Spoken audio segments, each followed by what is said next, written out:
Good morning and welcome to Mental Health Matters with me, Dr Audrey Tang. It's the show where we take a deep dive into all things mental health and well-being. My co-host is Judith Crosier, and today we are going to be learning how to be sad better. And this is because we have a very special guest. She's Dr. Stephanie Fitzgerald. She is the author of Reworked, where she now goes into the workplace and teaches people about well-being. Originally a neuroscientist, she uses a lot of that scientific background to give a lot of academic credibility to the theories and the suggestions and the very practical tools that she can offer. So I'm really looking forward to meeting her. But first, we need to start unpacking this question. How do we be sad better? Hello, Jude. How are you doing? I'm fine, thank you. How are you? I'm good, and I'm wondering whether this is the first start of answering that question, the being sad, the I'm fines, the... Do you think we know how to be sad, or do you think there's that too much of that, oh, look on the bright side, yeah? Yes, there is, I think. Funnily enough, we were talking about this earlier, and the question, how are you? And the automatic answer generally is, oh, I'm fine, thank you. And you might not be fine, but how much do you want to share? As you were talking about. And I think that there's maybe a pressure to do that, to look on the bright side and to kind of hide away the bits of us that maybe aren't happy. And let's look at that pressure, because I think a lot of the time that pressure doesn't necessarily come from us ourselves. It's something that we've learnt, or we're trying to save other people's feelings. We're trying to not make somebody else feel awkward. So it's almost easier to be happy. But then that can really, if we have no outlet, cause even bigger problems. Yeah, I mean, two things come to mind, I suppose. One is, you know, how your childhood is, how you're brought up, and if you have parents that maybe only respond to you when you're being happy, maybe don't know how to respond to you when maybe you're angry or sad or whatever it might, or negative, in inverted commas. I don't know. The other thing is, you know, if you're with a group of friends and they're all telling you how happy they are and what they're doing, and then if you're feeling sad and they say, you know, how are things with you? You might not want to bring that conversation down. You might not want to be the one to say, actually, I'm having a really hard time. So there's probably outside pressures as to why we maybe hide that, I think. And there's also this thing where we want to help. We want to help make things better as well. I think we struggle with other people being sad, and this is where this toxic positivity kind of comes in. And this is a question I always ask in training, and I will say to people, well, what would you say if a really good friend of yours comes up to you and says, and maybe you can think about this now in the audience, I'm so stupid, I'm so rubbish, I'm so bad at everything. Your immediate reaction, it comes from a place of love, is to say, no, you're not. You're amazing. You're wonderful. Yeah, and list all of the things that you can see. But what that's done is it's taken that person's, right to be sad away. Yeah, I guess it's the opposite of validating their feelings. It's you're right, actually. And people only do that from a good place, like you said, because they want to help that person feel better about themselves. And I guess, you know, you're the psychologist, but I guess until you address the sadness, you can't feel better. I think sometimes when it comes to psychology, though, yes, there's a lot of research and there's a lot of academic background, and that is essential because that has given us these theories. It's given us what to look for. But at the same time, it's just sometimes about being mindful and being aware of what's going on, and that can be better than all theories and all research in the moment. So it's probably a bit of a balance sometimes. Yes. The theory is important, but how you react on the ground in that moment is as important. Well, to help us unpack this and hopefully teach us to learn to be a little bit sad better is Dr. Stephanie Fitzgerald, and she'll be joining us right after this. Greetings, I'm Angel Marie Monticelli, host of Energize You TV, every Thursday at 11 a.m. Pacific Time. Go to Fresh Takes right here on E360 and get Reiki-fied and energized today.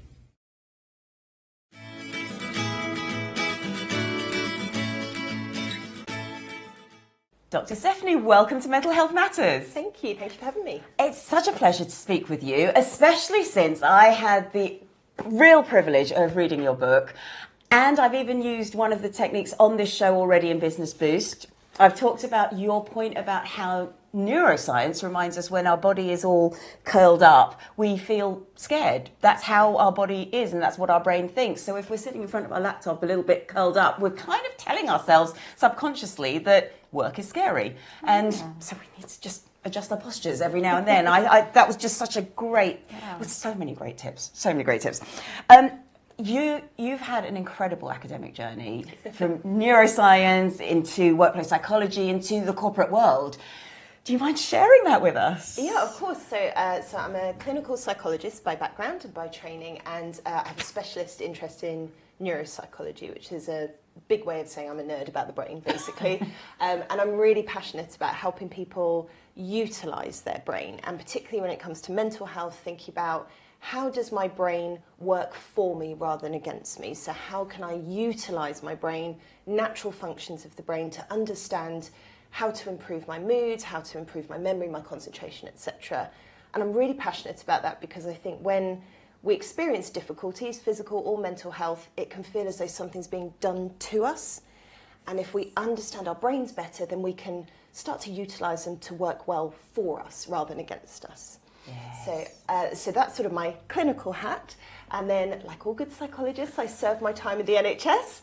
So I worked at the UK's National Health Service, and whilst I was there, I was really struck by the health, physical and mental, of our doctors and nurses. And I just became really passionate about, I think we need to look after the look-afters better. I think we need to take better care of the carers. And I had this theory that actually if we looked after our doctors and nurses better, our patients would get better quicker, they'd feel healthier, they'd return home quicker, and they'd be less likely to be readmitted because they'd have healed and been healthier better. And very long story short, conducted a piece of research, a bit of experiment in my own trust, which showed, spoiler alert, if you take better care of your doctors and nurses, funnily enough, your patients get better quicker.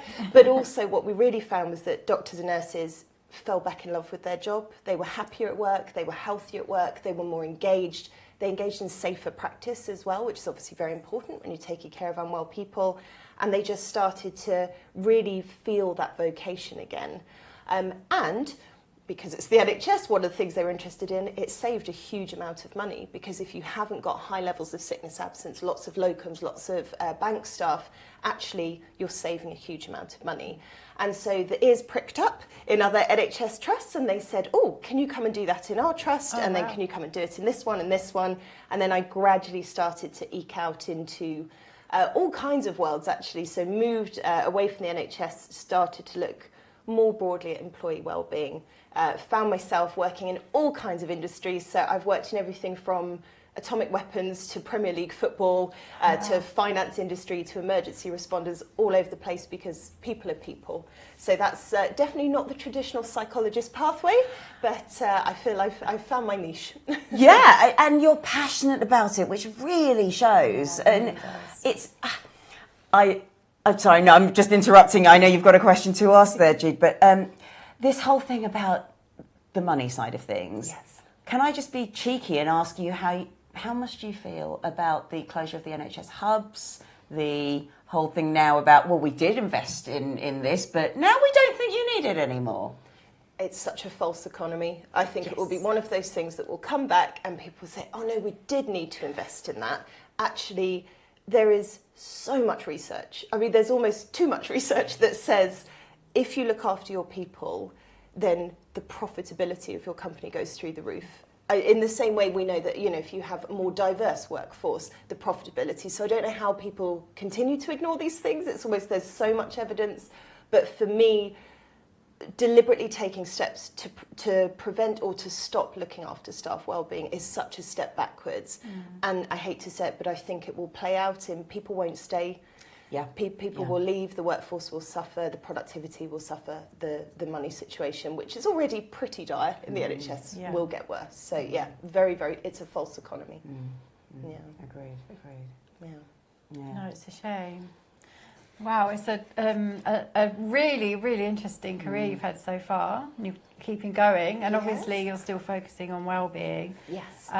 So thinking about what we're talking about today, why do you think there is that pressure to look on the bright side, to find the silver lining and not kind of sit with your emotions?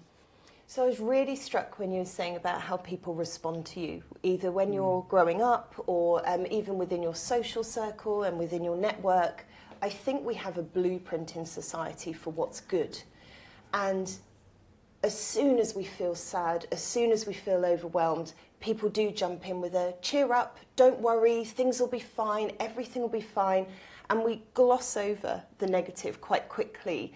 And so I think we don't get given permission to be sad. I think we don't get given space. We don't hold other difficult emotions, people. I mean, psychologists do, that's our job, but, you know, in society we don't. And so I think then what happens is that there's no space, there's no room, and inherently there's no permission. And so we have this blueprint for be happy, otherwise you're doing it wrong.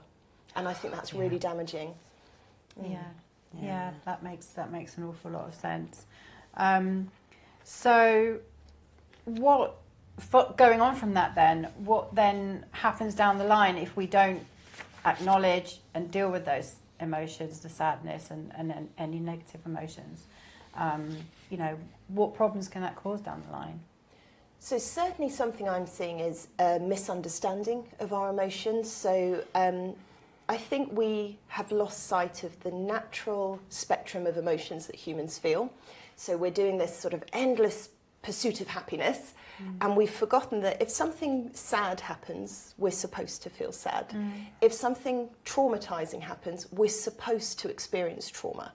If someone passes away, we're supposed to feel the range of emotions that can come with that, depending on the relationship with that individual. And so I think what happens is when we feel anything that isn't happiness, we panic and we think something's wrong, I have to fix this. But we forget that when something happy happens, that's when we feel happiness. It's a response, not a constant state. And so for me, I really see these, you know, normal, inverted commas, emotions being diagnosed. And it's, I have something wrong with me that I have to fix, rather than, today's a sad day, today's a negative day, today's a fed up day, today's an angry day. And I think particularly as women in society, there is no space for our anger. We are not told. And if anyone disagrees with me, I challenge you to ask a male colleague to walk into the room and burst into tears, and a female colleague to walk into the room and punch a wall or something, and just see people's different responses than the other way around. If a male colleague came in and punched a wall and a female colleague burst into tears, people would have a very different reaction. So I think we have that unconscious bias. And again, it just squeezes out the space for typical responses to typical events, that full spectrum of emotions. I think we've lost sight of it. And with that, there is this silver lining approach, but this silver lining approach can be a couple of things. So you've got the whole thing about where we've been given this blueprint to, this is how we're good people, we are always, but there is sometimes it's a strategy to repress or remove trauma that people have been through. We have guests sharing their lived experience on this show and on our sister show Skits and Quibbles, where they've had to almost express themselves in poetry or song because the parents would never discuss any of those things. Can you just unpack the difference between the blueprint type, the we must behave in this way, and the I have to cope in this way, this is the only thing I can do? Definitely. So I think for me, the being able to find an outlet to cope is offering space in whatever form that could be. You're giving space to that emotion. And I think creative pursuits are fantastic for that. I think acting, dancing, singing, anything that gets it out of your body, even something like journaling, doesn't need to be something, you know, to an audience. It could just be private.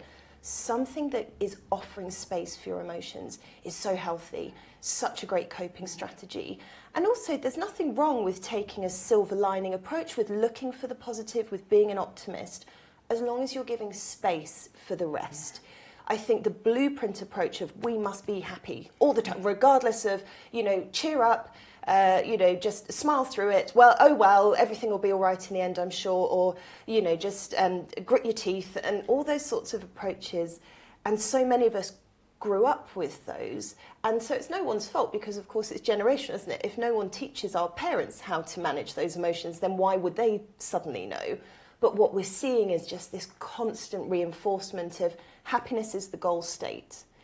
And again, I really struggle with that because we're not supposed to be constantly happy. And I get why people chase it. I mean, wouldn't it be lush? Yeah. We could just constantly be happy. Yeah. But actually, we're not supposed to be. We're supposed to be happy in response to something that makes us happy. And so for me, there's a real challenge there about how can I ever achieve a constant state when it's meant to be a reaction? Because unless your life is full of events that constantly make you happy all the time, you're really going to struggle to achieve that. It's exhausting. It would be, actually. I was just thinking, can you actually be in that state of happiness constantly? You can't.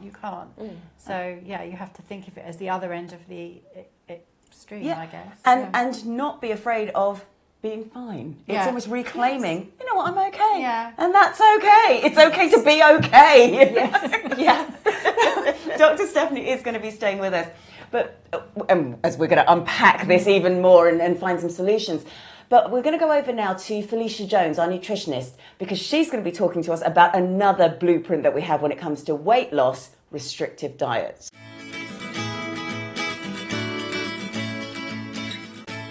Hi there, this is Felicia Jones from Stressless Living for Mental Health Matters, because as I always say, mental health does matter. And it really matters when we're talking about the subject we're going to talk about today, which is weight management. Now, I've worked in weight management services, particularly in public health ones, for over 10 years. So I've seen lots of different people go through programs, and I've seen some do really, really well and keep weight off for a very long time. But then I've seen some people who have really, really struggled. And all of this has taught me a lot. And the things that I've learned are things that I want to talk to you about today. So firstly, I'm in this lovely park. You know, this is the kind of place that people come to when they want to keep fit, they want to go for a little walk. But what happens is, I could have a snack attack! And then think to myself, it's not worth it. I can't be bothered to go for a walk. I'm going to just sit down and eat. Sit down and eat. And that can go on for days on end. It's really tough to actually lose weight because we've got to not only do it physically and think about the food we're eating, we've also got to work on our mental health. So some of the things that I see that aren't so good are the thought of weight management, losing weight, being something that everybody can do. They say that diets don't work. That's not altogether true. Diets do work, but I found they only work for a really small percentage of the population for a really short period of time. Because when we're talking about diets, what we're often talking about is restricted plans. Things that are really hard to keep up with, things that make us measure our food and weigh our food and colour coordinate and have all of these patterns that are really hard to maintain. That's what a diet is. I like to think more about healthy eating and us having healthy lifestyles. The second thing that I see when people have a diet mentality is that it can be really fixed. And it can impact our mental health so much. People can actually be affected by their self-esteem. They can start thinking to themselves, you know, I need to leave this food group out. It's the only way that I can do it. I need to stop eating out with my friends. That's the only way I can do it. I need to eat all of this food in that I've never eaten before. That's the only way I can do it.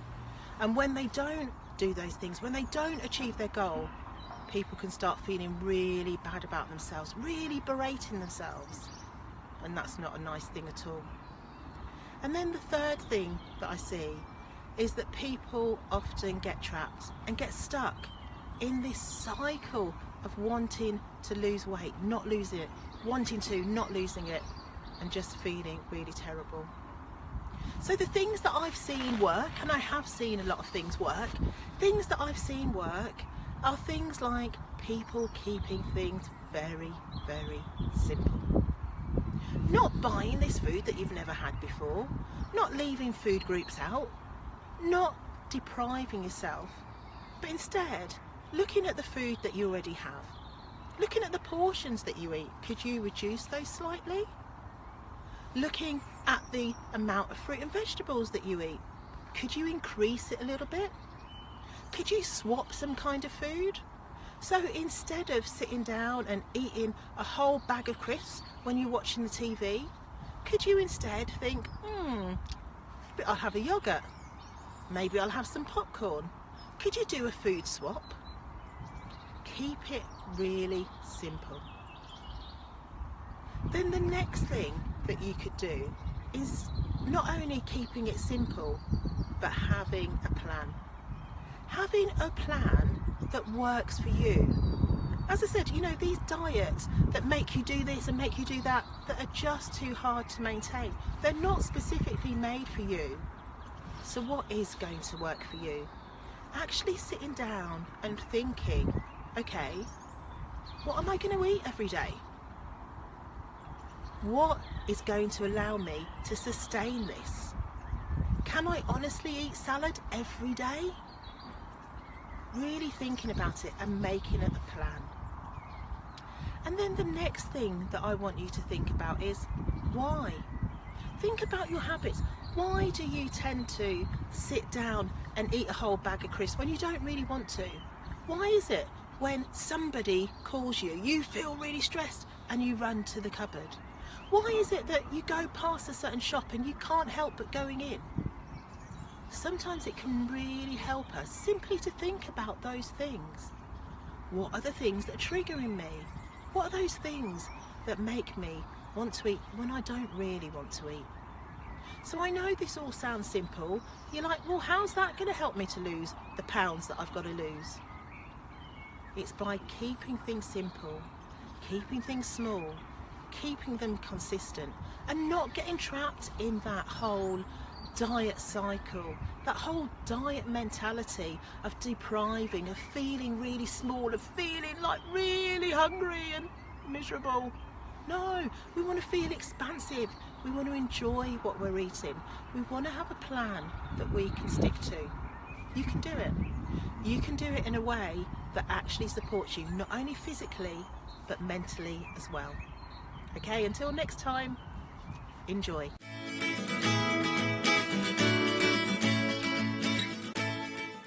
Welcome back to Mental Health Matters. We've got Dr. Stephanie Fitzgerald with us, and we're learning how to be sad better and why it's so important.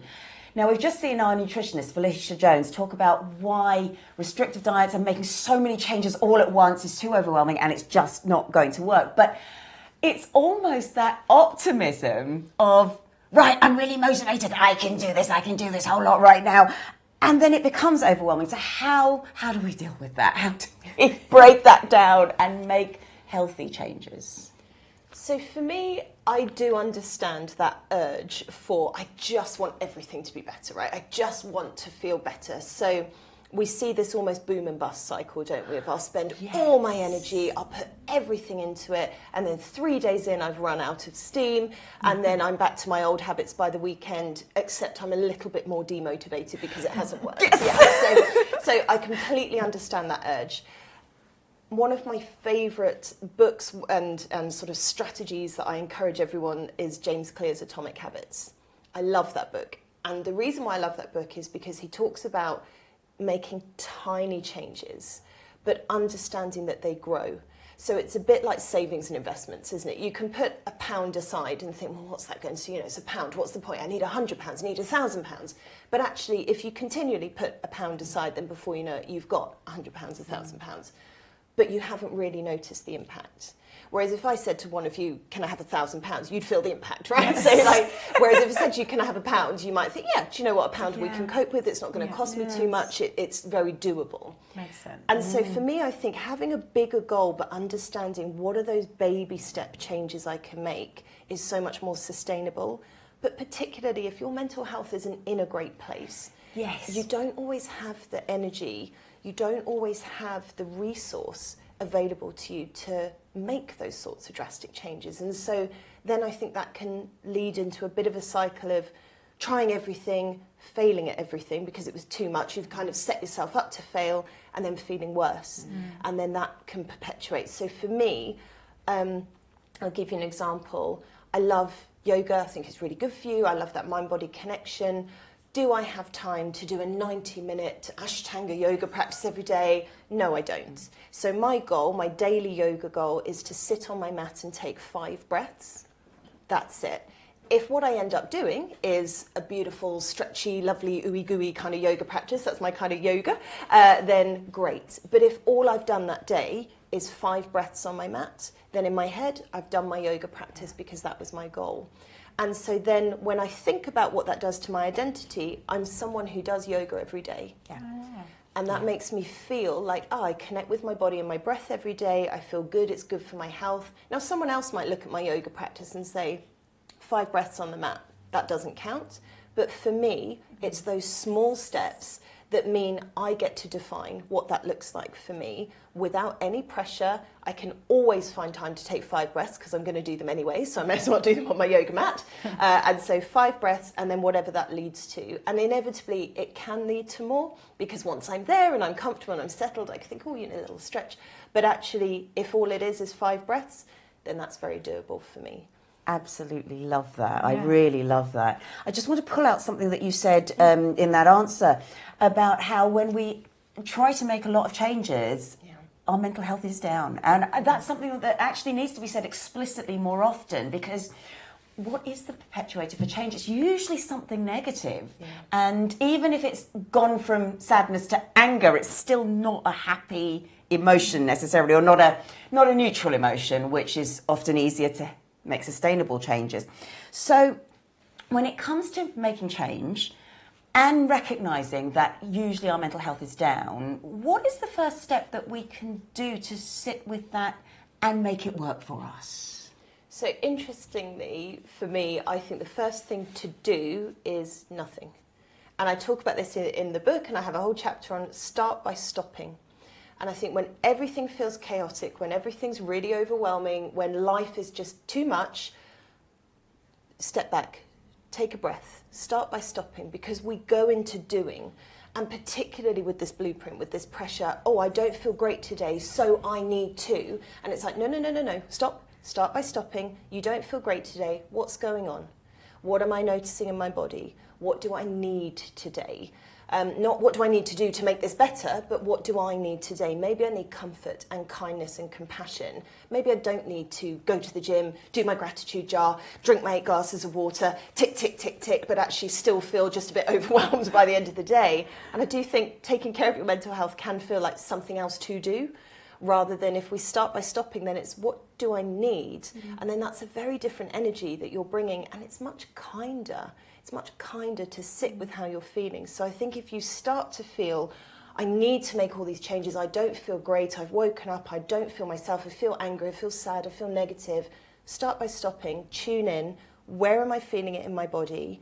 What do I need to do today? Not what should I do, but what do I need to do? I think that's a really, really powerful starting point. Oh gosh, that is. And everything you're saying is just really resonating, and I hope it is with our viewers as well. And if it is, please pop something in the comments, because we'd love to hear from you.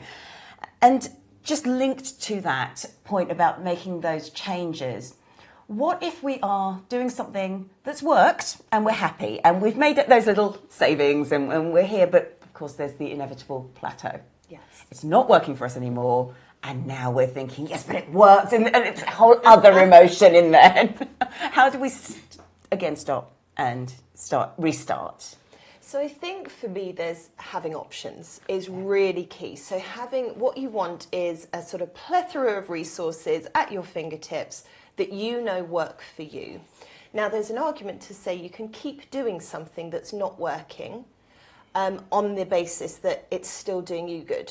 So on days where I really don't want to sit on my yoga mat, I'm not in the mood, I'm too busy, I don't have time, I'm stressed, all the rest of it, I still put my butt on that mat because I know it's good for me. So even if I sit there going, the 5 breaths. I'm there and I'm thinking, this is doing me good.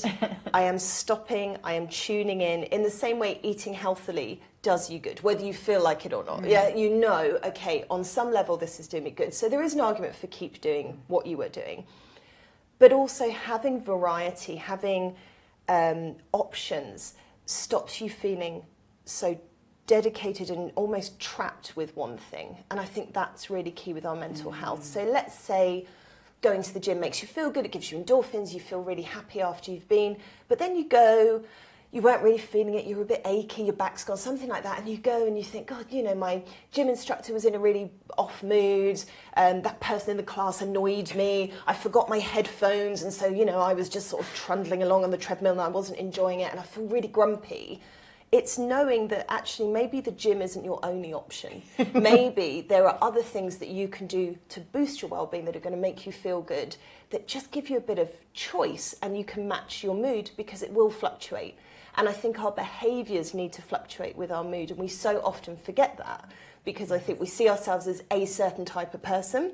And actually, if we can acknowledge, hey, I'm a whole human and I've got this whole spectrum of emotions and I can change my behaviour accordingly, that's going to serve us so much better than, but this is what I do and now it's not working.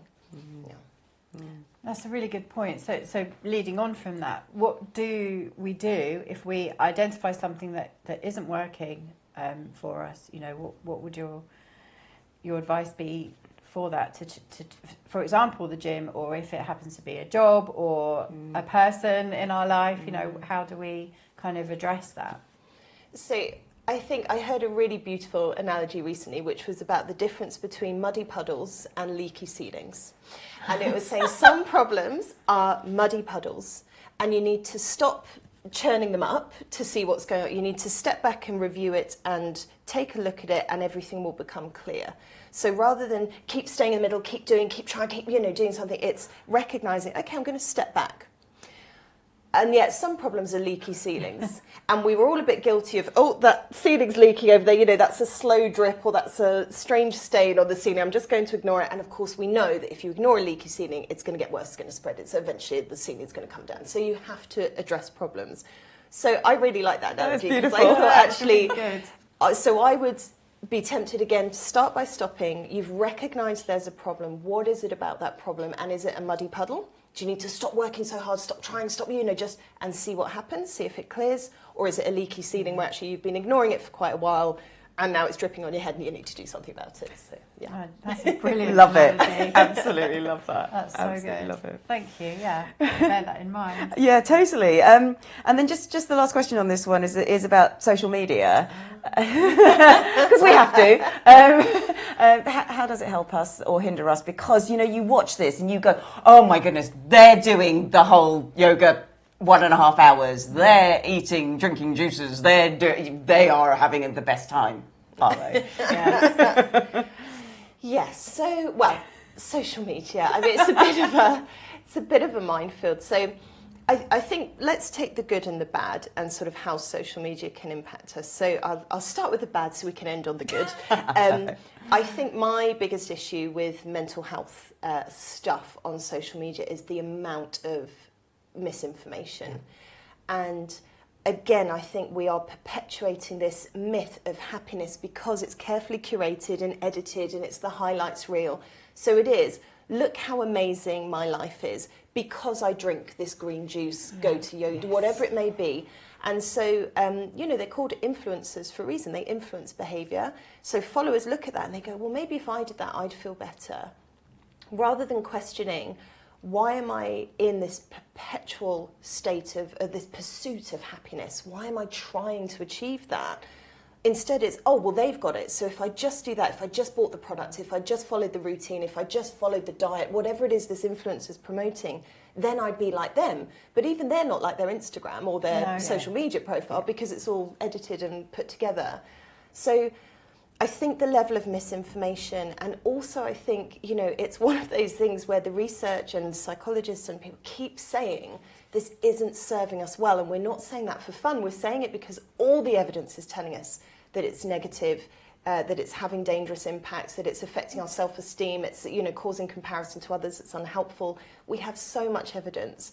But also I think and I know we're going to talk about AI another time, but I think we really need to understand these are not people, these are algorithms that are push information to us, designed to keep us online, designed to make us angry, because if you're enraged, you're engaged and you'll keep scrolling.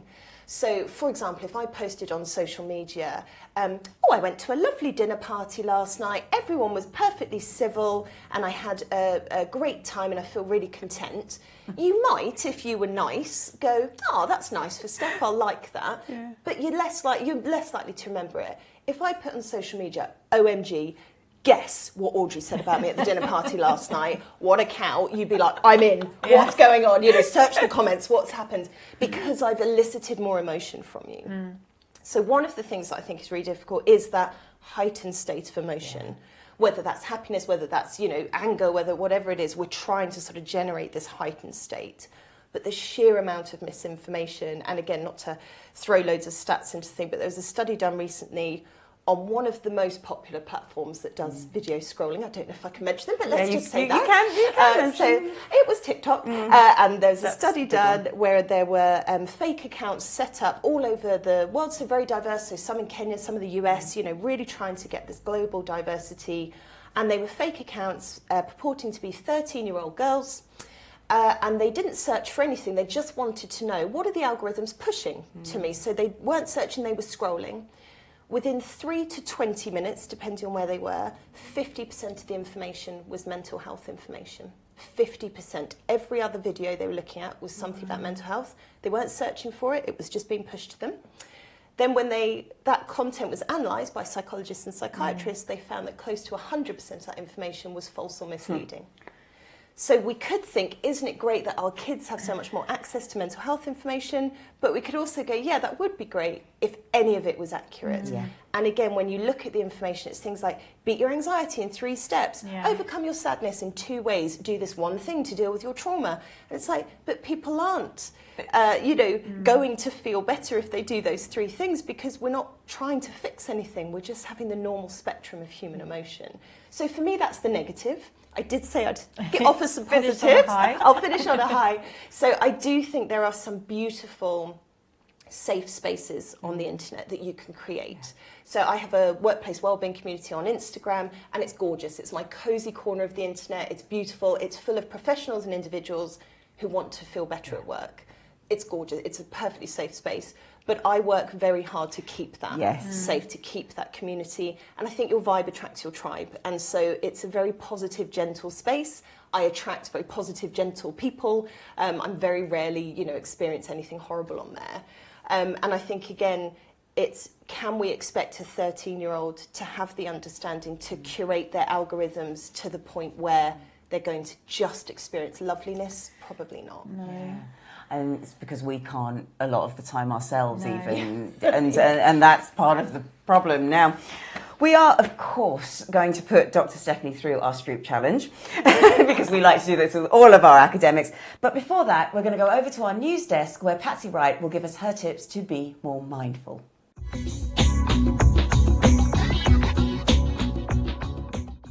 Google searches for reduce work stress jumped by 356% in the past week alone. Rise, shine and walk. Even a quick 15-minute stroll is a powerful stress reliever, triggering the release of endorphins and regulating cortisol to keep your hormones in check and your mind healthy. Exercise mindfully. Exercise can help you to relax, but you must be mindful of quantity and quality. Intense, prolonged aerobic exercise can temporarily increase the stress hormone, cortisol. Choose workouts that offer plenty of movement, but of a relatively moderate intensity. Spend time in nature. Spending just 120 minutes a week in the fresh air can reduce stress levels by at least 30%. Spending time in nature promotes relaxation and enhances your mood by increasing serotonin production. Eat well and drink plenty. When we're stressed, we snack. Our comfort foods tend to be high in refined sugars and unhealthy fats, which offer temporary pleasure, but actually increase our stress levels over time. Put the phone down. Scrolling through social media may get dopamine flowing, but the constant exposure to curated, often idealized content will eventually lead to social comparison, raising your stress levels every time you refresh the feed. What are your ways to distress?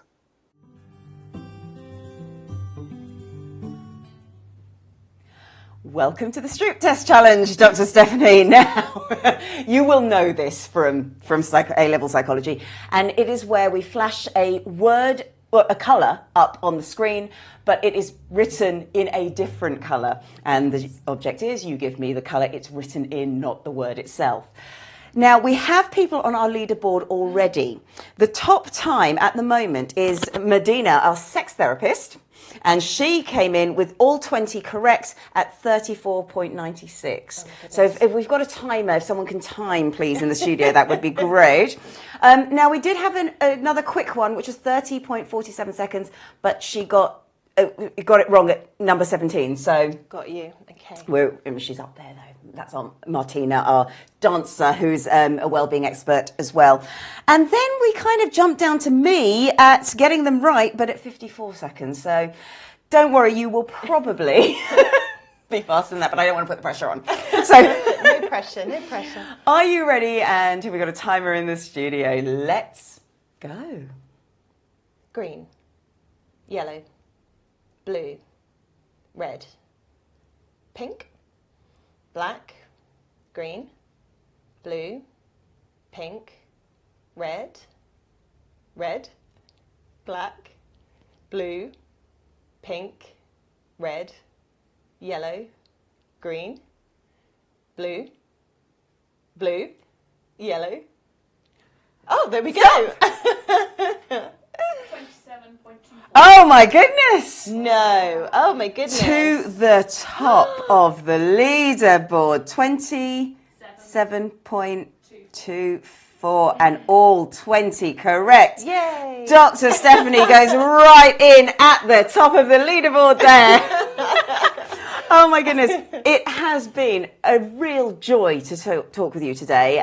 Please join us again on the show because there is a lot more to unpack. Can you, before we go, just give us one tip that you would give your clients, perhaps, if we want to start being able to sit better with our emotions? Absolutely. My top tip would be start by stopping. Start by stopping, tune in, what's going on, what do I need, what's going to support me in this moment. That would be my top tip. Absolutely brilliant. And join us in Business Boost.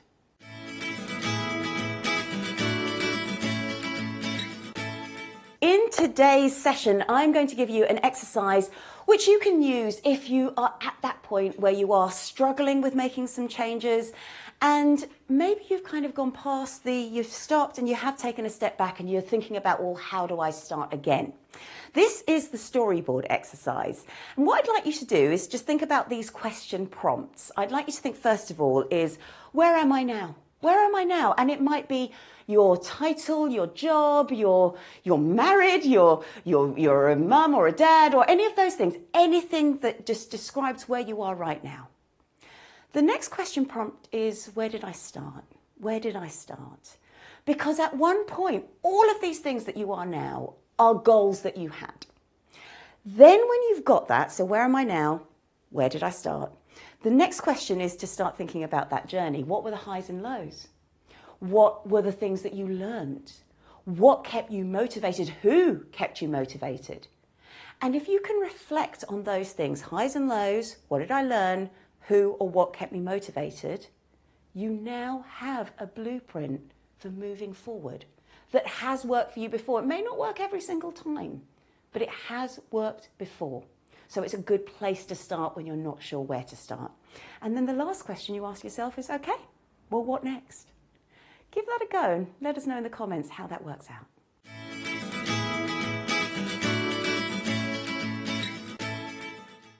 Another fabulous guest through our doors. Oh, so fascinating. We're so to lucky. listen to. I know. We're so lucky. I mean, so many key points to take away. Yeah. And definitely the just start by stopping is Yes. fabulous.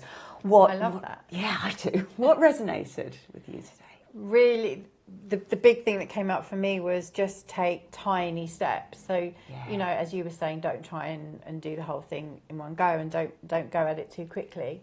But I hadn't kind of even considered taking it right back. So Stephanie was saying about just sitting on her yoga mat and taking 5 breaths. Well, everyone can do the equivalent of that, whatever it is that they want to do, because you're doing it anyway. Yes.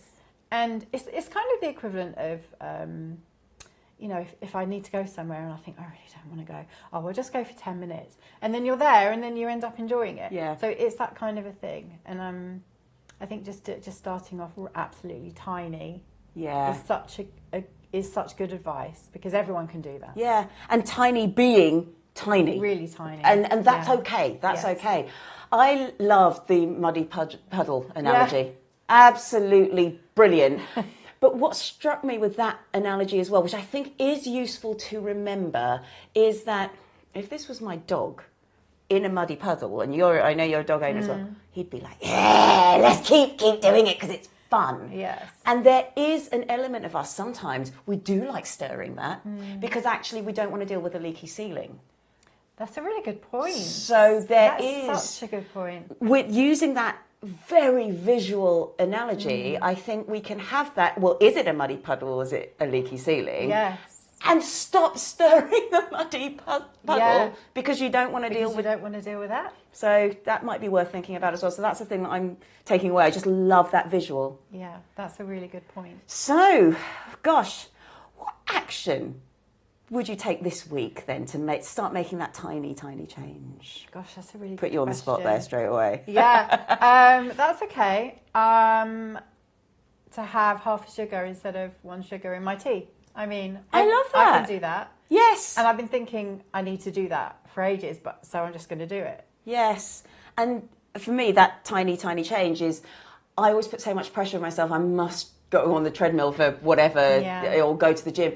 Actually, I walk every day with the dog. And if I start there we've had 2 dog walks, that's okay. That's a walk. Yes. And being okay with that, that's a good start, I think. So, wow, what an enlightening show. I loved it. Thank you so much for joining us, and we'll see you next week.